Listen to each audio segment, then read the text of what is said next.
Hello વિદ્યાર્થી મિત્રો, good morning. કેમ છો બધા? મજામાં?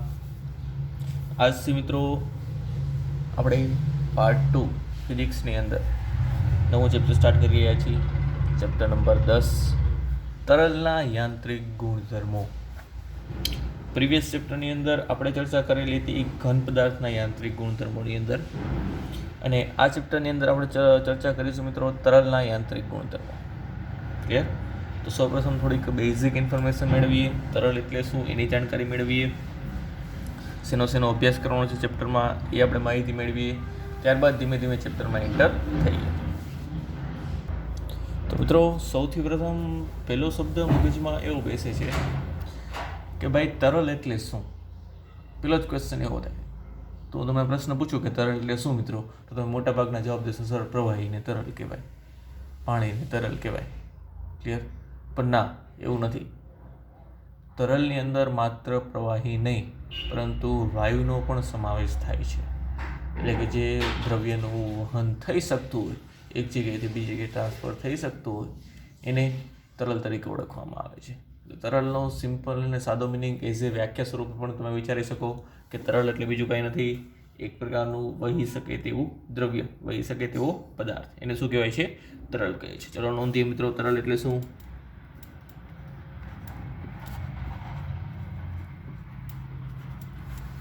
તરલનો મિનિંગ છે મિત્રો વહી શકે તેવું દ્રવ્ય.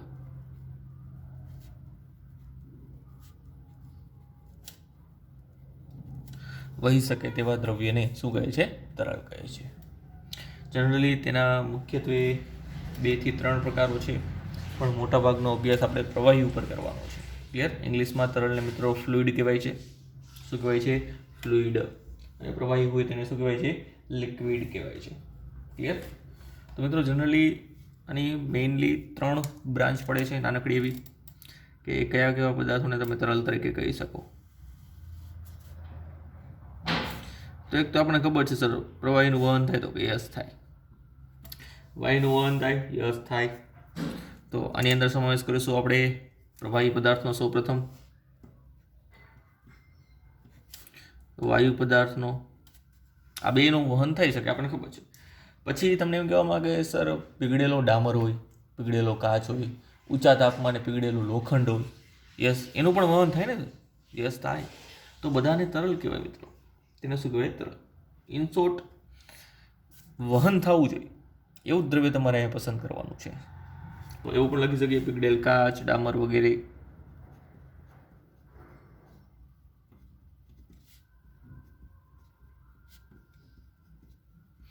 આવા પદાર્થોનો સમાવેશ તરલની અંદર થાય છે.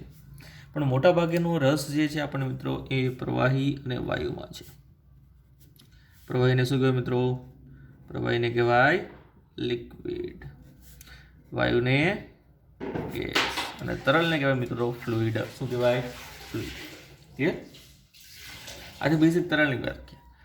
ત્યારબાદ આપણને ખબર છે પ્રવાહીને વાયુના ગુણધર્મ કેવા છે. આપણે બધા જ પદાર્થનો હોઈ શકે છે કે કોને નિશ્ચિત આકાર હોય, નિશ્ચિત કદ ન હોય, બધી જ વસ્તુ આપણે ચલો એક નાનકડી ચર્ચા એની પણ સાથે સાથે કરી લઈએ. તો ધારો કે મિત્રો હું પદાર્થની 3 અવસ્થા પકડું છું. કોણ?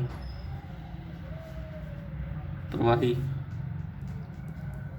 અને વાયુ. આ છે પદાર્થની 3 અવસ્થા.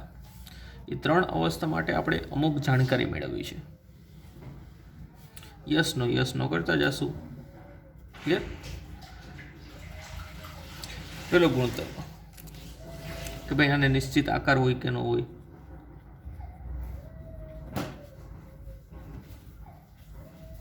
તો ભાઈ ઘન પદાર્થને નિશ્ચિત આકાર હોય, પ્રવાહી પદાર્થને ન હોય. કેમ? તો કે પાત્રમાં જેમાં ઢાળો એ જ આકાર પ્રવાહી પદાર્થનો મળે છે.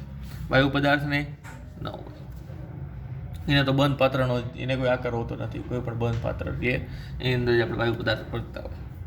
ત્યારબાદ નિશ્ચિત કદની વાત કરીએ તો ઘન પદાર્થ પાસે નિશ્ચિત કદ હોય, યસ હોય. વાયુ પદાર્થ, પ્રવાહી પદાર્થ પાસે યસ, એ પોતે કંઈક જગ્યા તો રોકે જ છે ને ભાઈ, યસ. વાયુ પદાર્થને પાત્રનું કદ લાગવું પડે, એને કોઈ પોતાનું કદ હોતું નથી. એને નાનકડી એવી ડબ્બીમાં પૂરો તોય સમાઈ જાય, અને એને આખા રૂમમાં પૂરો તોય સમાઈ જાય. ક્લિયર? એ વાયુ પદાર્થનું કામ છે. એટલે કોઈ નિશ્ચિત કદ હોતું નથી. વહન કોનું કોનું થાય? વહી શકે તેવામાંથી. તો કે વહન કોનું કોનું થાય વિચારો? ઘન પદાર્થનું ન થાય, ક્યારેય ન થાય સર. પ્રવાહી વાયુ એટલે આ બેને તરલ કહીએ છીએ ને આપણે. ત્યારબાદ મુક્ત સપાટી. મિત્રો મુક્ત સપાટી એટલે મૂંઝાતા નહીં. આપણે પાણીની ડોલ ભરેલી હોય તેમાં જે સૌથી ઉપરની સપાટી હોય કે ડાયરેક્ટ વાતાવરણ સાથે કોન્ટેક્ટમાં છે એને મુક્ત સપાટી કહેવાય. તો એ ઘન પદાર્થની અંદર તો ઘણી બધી હોય ને, હોય પ્રવાહીની અંદર એમાંય હોય, એક તો હોય જ તે પ્રવાહીની અંદર. વાયુની અંદર ના, વાયુની અંદર એકે સપાટી કોન્ટેક્ટમાં હોય. એને મુક્ત સપાટી જેવું હોતું જ નથી ને, નિશ્ચિત આકાર નથી તો મુક્ત સપાટી ક્યાંથી હોય? એટલે કદ નથી, એટલે એની પાસે કે મુક્ત સપાટી હશે નહીં. મુક્ત સપાટી કોની પાસે હશે ભાઈ? તો મુક્ત સપાટી હશે ઘન પદાર્થ પાસે, પ્રવાહી પાસે, આની પાસે નહીં હોય. ઘન પદાર્થ પાસે તો કે જેવો આકાર એટલી મુક્ત સપાટી. સમઘન હોય તો 2, 2, 3, 6 મુક્ત સપાટી થાય. ક્લિયર? જે વાતાવરણ સાથે ડાયરેક્ટ કોન્ટેક્ટમાં છે. તો આ બેઝિક ઘન પ્રવાહી અને વાયુ પદાર્થની વાત અમુક બેઝિક કોન્સેપ્ટને આધારે. ત્યારબાદ આપણે આ ચેપ્ટરની અંદર શું ભણવાનું છે? તો તરલની અંદર આપણે મિત્રો આ પીગળેલ ઘન પદાર્થો કાઢી નાખશું. એની અંદર માત્ર આપણે પ્રવાહી અને વાયુનો જ અભ્યાસ કરવાનો છે. ક્લિયર? શરૂઆતમાં તરલ આપણે સ્થિર રાખીશું, એટલે કે પાણીમાં ભરેલી ડોલ, અને પછી એ જ પાણીમાં ભરેલી ડોલને આપણે ઢોળી નાખીશું, એટલે તરલ વહનમાં આવી જશે, એટલે પાણી વહનમાં આવી જશે. એટલે બે પ્રકારનો અભ્યાસ કરવાનો છે, કે સ્થિર નદીમાં રહેલું પાણી અને ઝરણામાં વહેતું પાણી. તો આ જે શાખા છે મિત્રો બંને, એ બંને વસ્તુ ફ્લુઇડ મિકેનિક્સ નામની શાખામાંથી જ આવેલી છે. એટલે ભૌતિક વિજ્ઞાનની એક સરસ મજાની બહુ મોટી શાખા છે જેનું નામ છે ફ્લુઇડ મિકેનિક્સ, એટલે કે તરલનું મિકેનિક્સ, યંત્રશાસ્ત્ર આપણે કહેતા હોય ને. તરલનું મિકેનિક્સ એટલે શું થાય? યંત્રશાસ્ત્ર.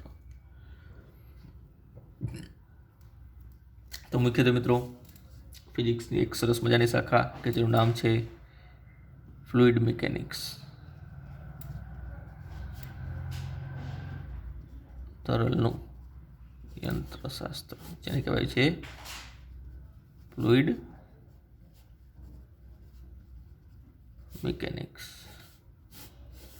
બહુ મોટી શાખા છે કે જેની અંદર તરલના તમામ પ્રકારના ગુણધર્મોનો અભ્યાસ કરવામાં આવે છે. મુખ્યત્વે આપણે આમાંથી બે પ્રકાર લેવાના છે, બે પ્રકાર સિલેક્ટ કરવાના છે, અને બંનેનો અભ્યાસ આપણે અહીં કરવાનો છે. એક છે તરલનું સ્ટેટિક્સ,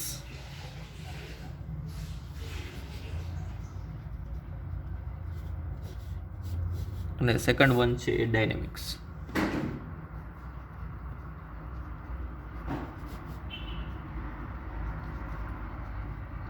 તરલ સ્ટેટિક્સ અને તરલ ડાયનેમિક્સ. સ્ટેટિક્સ અને ડાયનેમિક્સ આ તો સર આવી ગયું ને યાર. મિકેનિક્સના બે પ્રકાર હોય, સ્ટેટિક અને ડાયનેમિક્સ.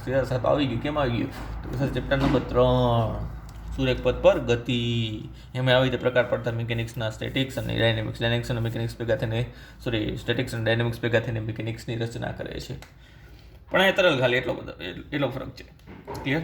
એટલે કે સેમ વસ્તુ અહીંયા, પણ આપણે તરલ પદાર્થ માટેની ચર્ચા કરવાની છે. એટલા માટે અહીંયા તમે સ્થિર તરલ પદાર્થ પર લાગતા બળો, ક્લિયર, એના ગુણધર્મો, દબાણનો અભ્યાસ કરવાનો છે. અને ડાયનેમિક્સ એટલે કે ગતિશીલ તરલના પદાર્થના ગુણધર્મો, દબાણ, તેના પર લાગતા બળોનો અભ્યાસ કરવાનો છે. ક્લિયર? તો બંને વસ્તુની અંદર શું અલગ શું છે ભાઈ? આની અંદર કાંઈ નથી. આની અંદર છે મિત્રો સ્થિર તરલ પર લાગતા બળો અને દબાણનો અભ્યાસ કરવાનો. જ્યારે અહીંયા ગતિશીલ તરલના ગુણધર્મો અને દબાણનો અભ્યાસ આપણે ફ્લુઇડ ડાયનેમિક્સની અંદર કરવાનો છે. શરૂઆતનો પોર્શન છે મિત્રો સ્ટેટિક્સનો, આપણે સૌપ્રથમ સ્ટડી કરીશું. ત્યારે તેના ઉપરથી બેઝિક ઇન્ફોર્મેશન મેળવશું, બેઝિક સૂત્રો મેળવશું. ત્યારબાદ ધીમે ધીમે પગલાં માંડવાના છે આપણે ડાયનેમિક્સની અંદર, એટલે ગતિશીલ તરલમાં. ક્લિયર? એટલે ચેપ્ટરની અંદર બંને પોર્શન ભણવાના છે, સ્ટેટિક્સ અને ડાયનેમિક્સ. વધારામાં ડાયનેમિક્સના પણ પેટા બે પ્રકાર છે, આના પણ પેટા બે પ્રકાર છે. એકનું નામ છે હાઇડ્રોડાયનેમિક્સ,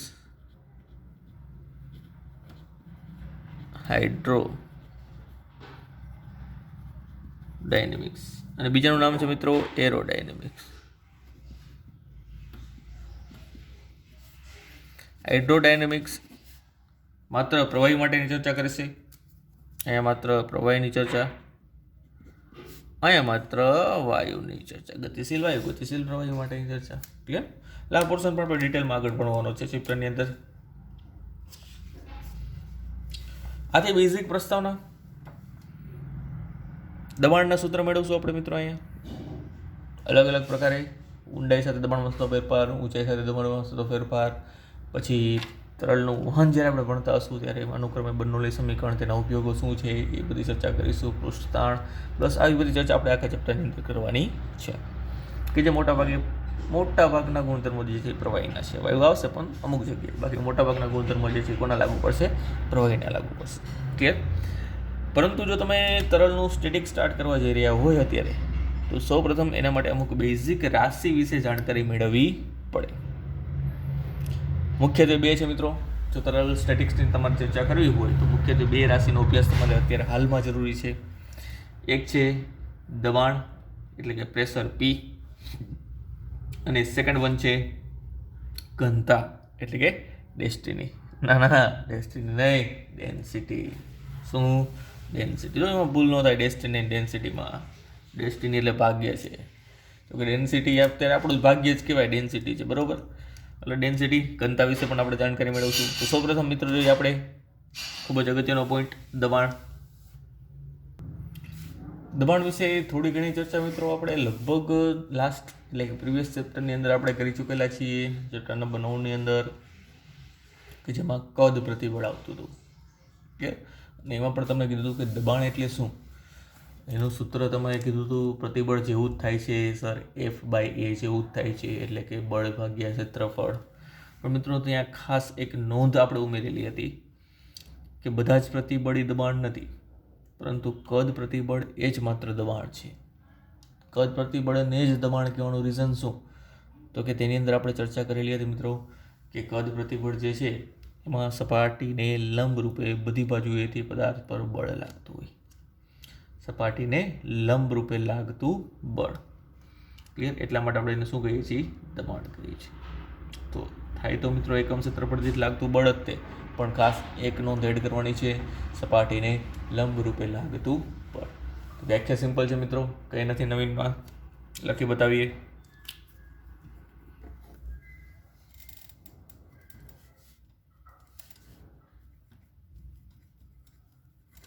પદાર્થની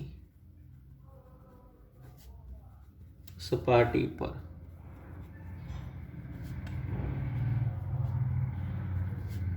એકમ ક્ષેત્રફળ દીઠ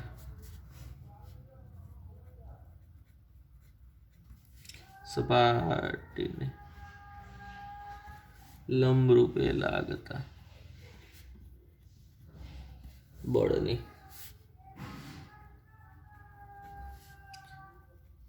સપાટી પર લાગતું દબાણ કહે છે. શું કહે છે? સપાટી પર લાગતું દબાણ કહે છે. પદાર્થની સપાટી પર એકમ ક્ષેત્રફળ દીઠ સપાટીને લંબરૂપે લાગતા બળની સપાટી પર લાગતું શું કહે છે? દબાણ કહે છે. સપાટી પર ઉદ્ભવતું શું કહે છે? દબાણ કહે છે. એટલે આના ઉપર તમે દબાણનું સૂત્ર પણ બનાવી શકો. ભાઈ દબાણ એટલે શું? કે કાંઈ નહીં, દબાણ એટલે કે બળ ભાગ્યા ક્ષેત્રફળ. દબાણ એટલે P, પ્રેશર. બળ એટલે F, ફોર્સ. ક્ષેત્રફળ એટલે એરિયા, કેપિટલ A. આ થયું તેનું સરસ મજાનું સૂત્ર. શું થયું? સરસ મજાનું સૂત્ર. હવે આ એક શબ્દ છે કે સપાટીને લંબ રૂપે. એ વર્ડ અહીં આપણા માટે ખૂબ જ ઇમ્પોર્ટન્ટ છે. કેમ? ચલો સમજાવો તમે. એ વર્ડ આપણા માટે શું કામ ઇમ્પોર્ટન્ટ છે? રાખો મિત્રો, આપણી પાસે કોઈ સમતલ છે,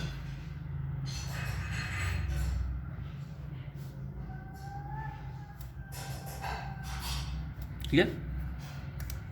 જે આ પુરુષને લંબરૂપે આમ રહેલું છે, આ રીતે આમ સમતલ રહેલું છે, અને બળ તેને લંબરૂપે આ બાજુ લાગે છે. તો બળને દર્શાવું તો બળ લાગે છે મિત્રો આ રીતે કંઈક. ચલો આ લાગે છે બળ, અને આ સમતલ છે, એનું ક્ષેત્રફળ અહીં કોર્નરમાં લખું ક્ષેત્રફળ છે કેટલું? એ છે. કેટલું છેદનું ક્ષેત્રફળ? એ સપાટીનું ક્ષેત્રફળ છે એ, કે જે સપાટી પર બળ લાગે છે સપાટીનું ક્ષેત્રફળ છે. તો તો આના માટે દબાણને વ્યાખ્યાયિત તમે આ રીતે કરી શકો, દબાણ P is equal to F/A. પરંતુ જો આ જ સમતલ મિત્રો, આ જ સમતલ, કાંઈ ચેન્જીસ નહીં, આ જ સમતલ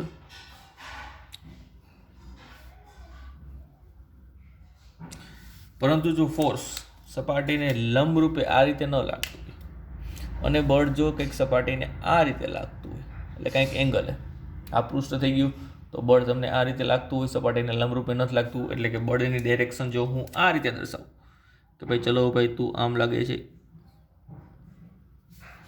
આ છે બળ F, તો અહીંયા તમારે આ સપાટીનું ક્ષેત્રફળ જો એ હોય અને આ સપાટી પર લાગતું દબાણ તમારે શોધવું હોય, તો અહીંયા બળનો સપાટીને લંબ રૂપેનો ઘટક લેવો પડે. એટલે કે બળ જે છે લાગે છે આ રીતે, તો એનો લંબ ઘટક તમારે આ રીતે પસંદ કરવો પડે. ક્લિયર? તો જ તમે અહીંયા બળ એટલે કે દબાણને વ્યાખ્યાયિત કરી શકો. તો એના માટે બળ સદિશ રાશિ છે, સદિશ રાશિના બે ઘટકો પડે. તો એક ઘટક હું વિચારું આ જગ્યાએ છે x અક્ષનો ઘટક અને આ છે y અક્ષનો ઘટક, પણ y અક્ષની મારે કંઈ જરૂર નથી, કારણ કે y અક્ષનો ઘટક જે છે એ સપાટીને સમાંતર થાય, આ જે છે એ સપાટીને લંબ થાય. ક્લિયર? અને જો આ ખૂણાનું મૂલ્ય થીટા હોય તો અહીંયા લખી શકાય f cos થીટા. શું લખી શકાય? f cos theta.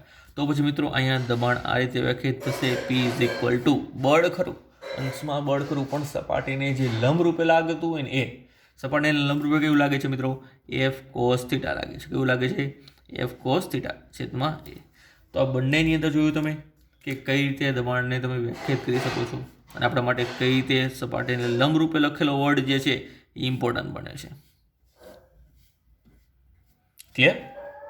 એટલા માટે આપણે વ્યાખ્યાની અંદર આ વર્ડ કમ્પલસરી લખીએ છીએ, સપાટીને લંબ રૂપે લાગતું બળ.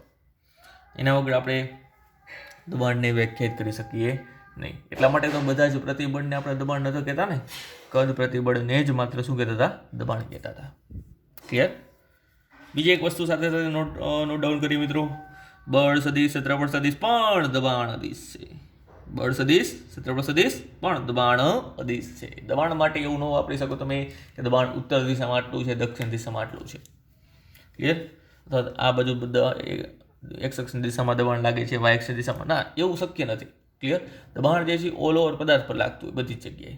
એટલા માટે કોઈ દિશાને વ્યાખ્યાયિત કરવાની જરૂર છે નહીં. એટલા માટે લખી દઈએ દબાણ કેવી રાશિ છે મિત્રો? અદિશ રાશિ છે. દબાણ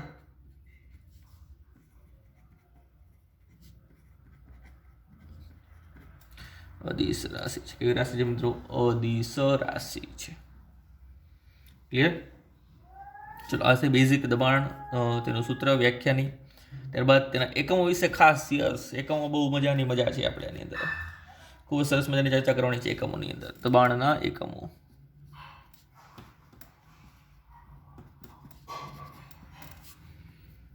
ઘણી બધી ચર્ચા કરવાની છે એકમની અંદર, તો બહુ મજા આવશે તમને. એમ થાય ઓહો આટલા બધા એકમ લઈને બેઠો છે, એકલો દબાણ, એક રાશિ. ચલો, ફર્સ્ટ વન આપણે સૂત્ર ઉપરથી જ બનાવીશું, કંઈ નવીન નથી કરવાનું. આ સૂત્ર છે F એટલે કે બળનો એકમ થાય ભાઈ ન્યૂટન છેદમાં ક્ષેત્રફળનો એકમ થાય ભાઈ મીટર સ્ક્વેર, તો ન્યૂટન પ્રતિ મીટર સ્ક્વેર એ દબાણનો એકમ છે.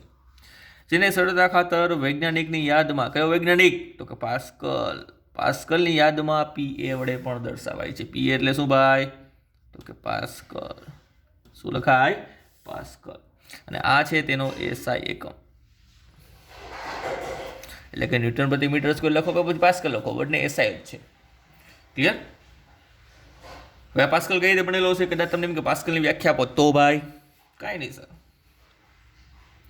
એકમ ક્ષેત્રફળ દીઠ, એકમ એટલે કે 1 મીટર સ્ક્વેર ક્ષેત્રફળ દીઠ સપાટીને લંબરૂપે લાગતા બળનું મૂલ્ય જો 1 ન્યૂટન હોય તો અહીં 1 પાસ્કલ બને. 1 ન્યૂટન 1 મીટર સ્ક્વેર તો 1 પાસ્કલ થાય કે નહીં? તો 1 મીટર સ્ક્વેર 1 ન્યૂટન 1 પાસ્કલ.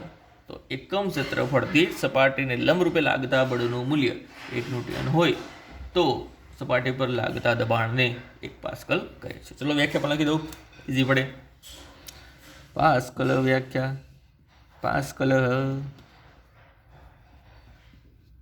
શું કહે છે પાસ્કલ?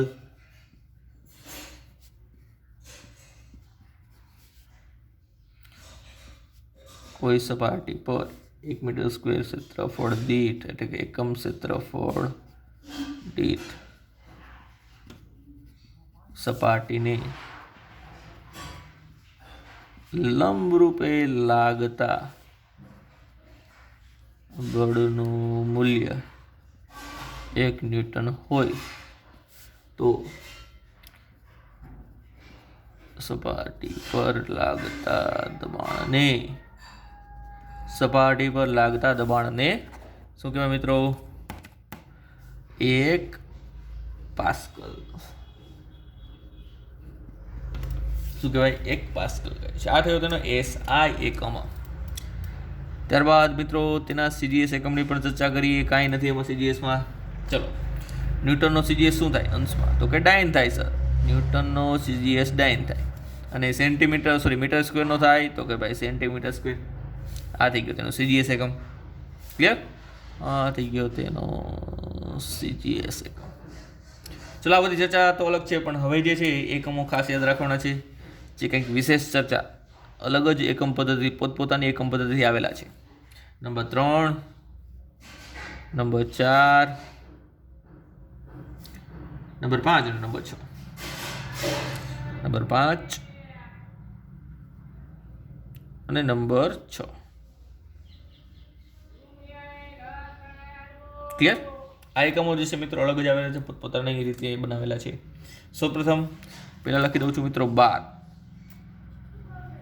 દબાણનો એકમ 12. ક્લિયર? BAR. હવે 12 એટલે શું?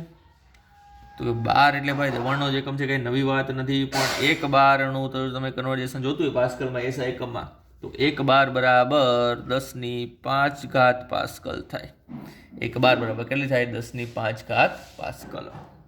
એવી રીતે મિત્રો બીજું એક સરસ મજાનું અને સૌથી ઇમ્પોર્ટન્ટ છે 1 ATM એટલે કે 1 વાતાવરણીય દબાણો. તો એનું પાસ્કલમાં કન્વર્જેશન થાય મિત્રો 1.01325 ગુણ્યા 10⁵ પાસ્કલ. ક્વેશ્ચન એ પણ થાય કે સર વાતાવરણીય દબાણ એટલે શું? તો કે આ કિસ્સો જે છે સૌથી ઇમ્પોર્ટન્ટ છે આપણા માટે. મિત્રો કાંઈ નહીં, દરિયાઈ સપાટી દબાણ જોવા મળતું હોય ને, દરિયાઈ સપાટીએ જે ઉપરની હવા છે, મુક્ત સપાટી હોય ને, દરિયાની મુક્ત સપાટી, એ દરિયાની મુક્ત સપાટીએ ઉપર રહેલી હવાના લીધે જે વજન બળ લાગતું હોય ને, એના લીધે જે પ્રેશર ક્રિએટ થાય ને, એને 1 ATM કહેવાય. સમજો, ખાસ સમજો મિત્રો. ધારો કે આ દરિયાઈ સપાટી છે, આ છે દરિયાઈ સપાટી, આ મુક્ત સપાટી. ઉપર શું છે ભાઈ? તો કે હવાના કણો છે. શું છે? વાતાવરણ છે. શું છે? હવાના કણો. તો હવાના કણોને કંઈક દળ હોય ને ભાઈ, તો કે આ સર હોય. એ હવાના કણો આ દરિયાઈ સપાટી ઉપર બળ લગાડતા હોય ને, સપાટીને લંબરૂપે કઈ બાજુ લગાડતા હોય? તો કે ભાઈ આ રીતે લગાડતા હોય. એ બળ લગાડતો હોય, આ બાજુ બળ લગાડતો હોય, લાગતું હોય ને બળ. શું? F એટલે બળ. તો અહીંયા કુલ સપાટી એને અનુરૂપ લાગતું બળ F. તો એકમ ક્ષેત્રફળ અહીંયા સપાટીને લંબરૂપે લાગતું બળ એટલે હવાના વજનના કારણે લાગતું બળ ને 1 ATM કહે છે. 1 ATM એટલે કે વાતાવરણીય દબાણ કહે છે. શું કહે છે મિત્રો? વાતાવરણીય દબાણ. કોના દ્વારા? તો કે ભાઈ હવાના વજનના કારણે. તો વાતાવરણીય દબાણનું સૂત્ર લખીએ તો કે ભાઈ વાતાવરણમાંથી હવાના વજનના કારણે દરિયાઈ સપાટીએ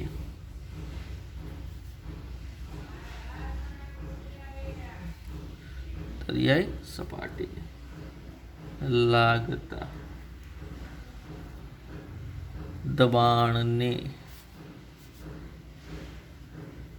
1 ATM એટલે કે વાતાવરણ દબાણ. ઇંગ્લિશમાં મિત્રો એટમોસ્ફેરિક પ્રેશર કહેવાય. એટમોસ્ફેરિક પ્રેશર એટલે કે 1 ATM. ક્લિયર? જેને ઇંગ્લિશમાં શું કહેવાય? ગુજરાતીમાં કહેવાય વાતાવરણીય દબાણ એટલે એટમોસ્ફેરિક પ્રેશર.